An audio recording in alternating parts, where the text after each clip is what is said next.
વલસાડ જિલ્લામાં ઉપરવાસમાં પડેલા ભારે વરસાદના કારણે વલસાડ જિલ્લાની નદીઓ બે કાંઠે વહી છે. ત્યારે વલસાડ તાલુકાના શંકરતળાવ ગામ ખાતે આવેલા બામખાડી બે કાંઠે વહેતા નેશનલ હાઈવે 48 અને સ્ટેટ હાઈવે સહિત કોસ્ટલ હાઈવેને જોડતો બામખાડીનો લો લેવલ બ્રિજ પાણીમાં ગરકાવ થઈ જવા પામ્યો છે.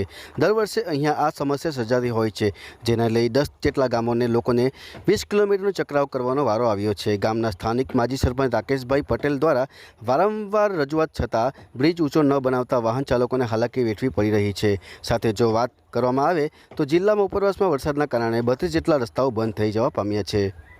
અહીંયા અમારે આ નેશનલ હાઈવે નંબર 48 થી લઈને કોસ્ટલ હાઈવેને જોડતો અને સ્ટેટ હાઈવેને જોડતો આ માર્ગ છે, જે કોઝવે નીચાણવાળું હોવાને લઈને દર સમયે આજે 10 વર્ષથી હું રજૂઆત કરું છું કે પાણીમાં ગરકાવ થઈ જાય છે, જે ઊંચાઈ વધારવાની જરૂર છે.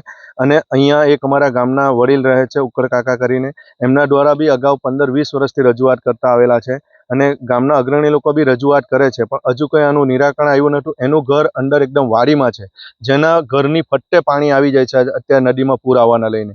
જો ધારો કે એમને કોઈ સમસ્યામાં એટલું છે કે જ્યારે એ લોકો માંદગીના સમયે કશે બહાર નીકળવું હોય, હોસ્પિટલ નીકળવું હોય તો કોઈ નીકળી નહીં શકે, અને આપણે સરકાર દ્વારા કે તંત્ર દ્વારા બી ત્યાં કોઈ સુવિધા પહોંચી નહીં શકે કે આપણે કોઈ ગામ લેવલથી બી આપણે એમને કંઈ પહોંચાડવું હોય તો પહોંચાડી અશક્ય છે.